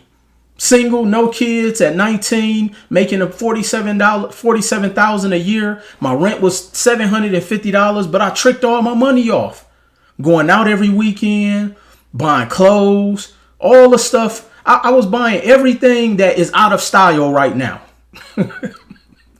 Like, even think about that. We buy all this shit that's going to be out of style in 2 years. Like, at least, like, one of the things I've learned to do is I try to buy timeless things. So things that if I buy that's expensive, I can still wear it in 2 to 3 years. But you start to learn what is of value and what is just fashionable. See, too many people buying fashionable things. That's why you end up with a closet in a garage full of shit that you ain't wearing no more. Yeah, I was tricking my money off back then. Take that how you want to. I was tricking it off. And so I don't think I want to start a business, but I'm really interested in stocks and bonds. Absolutely, Dimples. And look into real estate too, okay? Because you can control your money in real estate. Stocks and bonds I like, but you can't control your money. Real estate, you can control your money. All right. So 2000. Excuse me. So I'm working at this company. I'm thinking I'm going to retire from there. And about 7-8 years into that company, it shuts down. And I have no real skill set. I dropped out of college. Now, check this out. Imagine if fate hadn't intervened, and back in 2003, that looked like a failure that was a part of my life. But if that company had not shut down, I wouldn't be here today. Think about that. If that company had not shut down, I wouldn't be here today, because every single other path that I bestowed upon after that pain happened, after that level of rejection happened to my life. Somebody read the book, August 13th. Yeah, August 13th, they put chains on the door. It's in the book. I'm telling y'all, this is all true stories. If that hadn't have happened on August 13th, where they put chains on the door, I wouldn't be here today. That's how I ended up getting into entrepreneurship, because I didn't know what else to do with my life. End up joining network marketing, got into personal development, end up meeting my mentor, John Malott. You guys go research him. One of the top wealth builders in the direct network marketing, in the direct network marketing industry. Changed my life because he taught me how to think differently. It wasn't about money. I wasn't calling him a scam artist because my accounts got overdrawn. I wasn't mad at him because my cell phones kept getting turned off. I wasn't mad at him when my car was overheating and I couldn't afford to change my water pumps on my Chevy Tahoe. I had a Chevy Tahoe that kept overheating.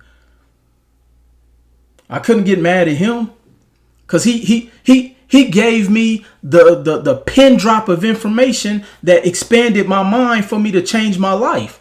How could I get mad at somebody? The success part was my responsibility. He just had to give me the game.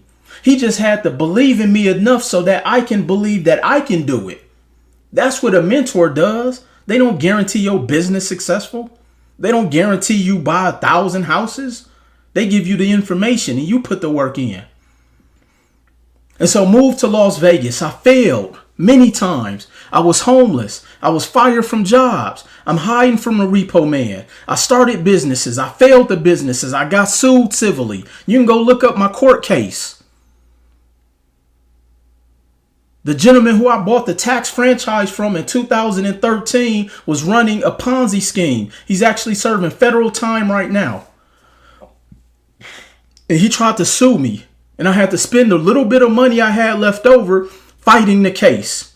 I'm telling y'all, if y'all really knew my true story, a lot of stuff I left out, but I've been through it all. And I've never once used my circumstances as my reasonings. Those circumstances where everything was the pain I needed to go through, which is the only reason I'm here today. And so imagine if I avoided all of that pain, all of that failure, all of those pitfalls, which I just looked at as experiences because they taught me something differently to help me move the needle further. So imagine if I was scared to go through that. Imagine if I was motivated to avoid that pain. I would still be out there looking for a job, bragging about how much it pays me and paying the highest amount in taxes.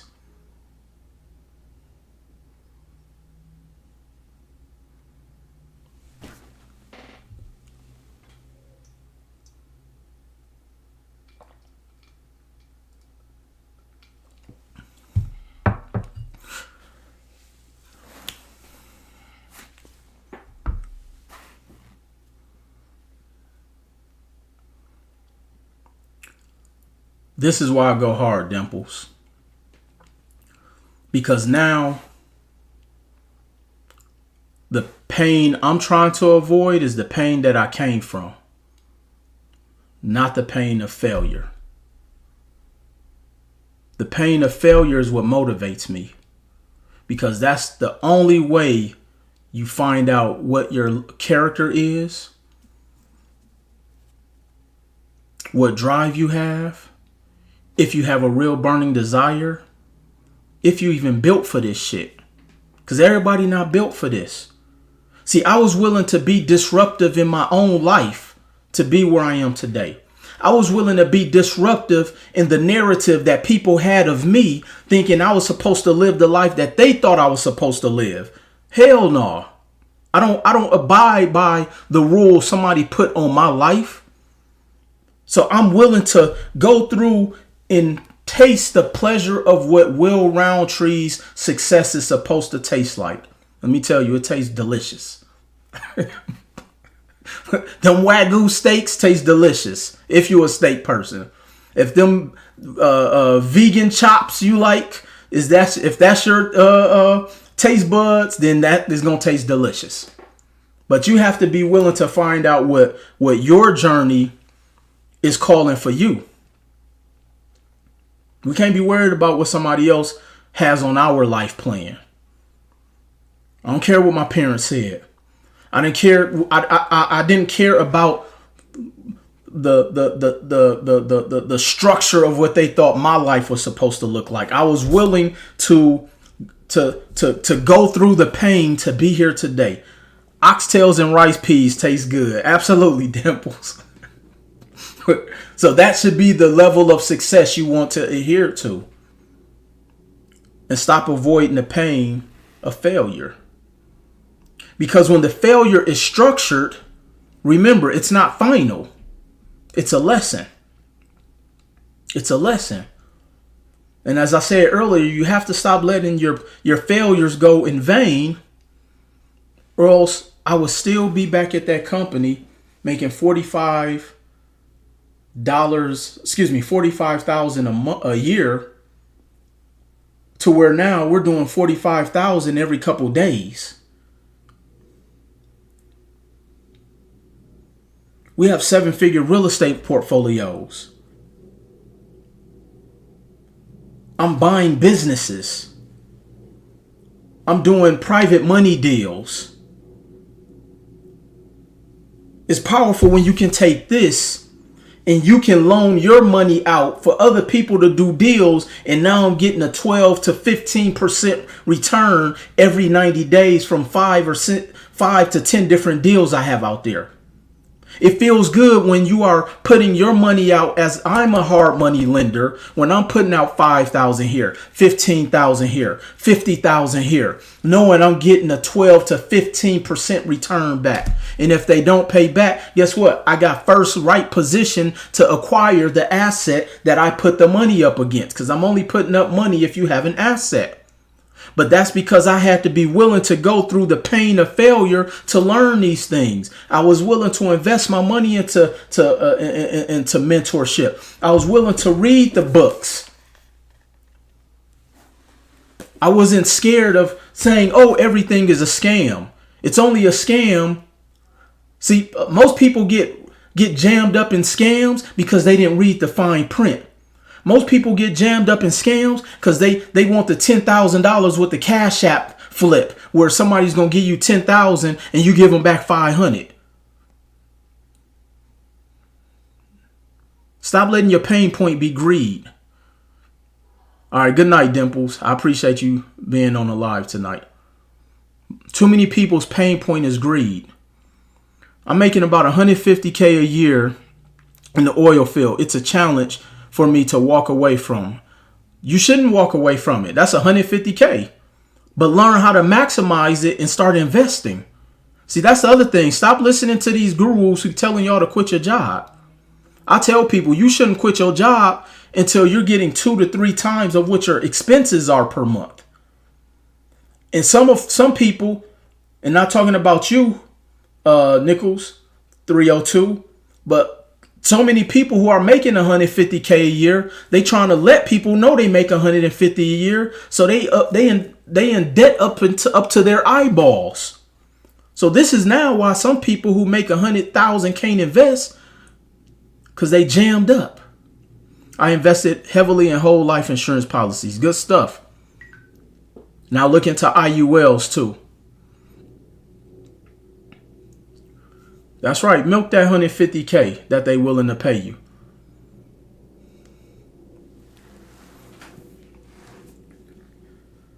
So make sure y'all DM me. Okay, good stuff. That's what I'm talking about. Get to that bread. So make sure y'all DM me if you would like to get more details. If you would like to book a free strategy call with my team. Let's get structured to invest in more assets. Let's get the information. If you haven't done so, go out and cop the books. Go out and cop the books. Matter of fact, for the next 10 people who buy either book, DM me a screenshot and I'll send you another copy signed. Because if you get them from Amazon, they don't come from me. But for the next 10 people who buy either book, if you send me a screenshot that you purchased, I will send you another copy signed. Okay? So the next 10 people who buy a book on Amazon, screenshot it, send it to me, and I'll send you a copy signed as well. DM me REI. I see a couple of you are putting it in the chat. Send me a direct message, REI, and my team will reach out to you within the next couple of business days, business hours. Don't hit me up tonight. Say, hey, did nobody call me tonight? Look, it's 10 p.m. on the West Coast on a Sunday. Ain't nobody making no calls tonight. Okay? And so I appreciate y'all taking this ride and taking this journey with me. Hopefully you have learned something. Again, let's not let that mental block, that first energetic mental block stop you. Let's stop letting pain, let's stop letting the motivation of avoiding pain stop us from the pleasure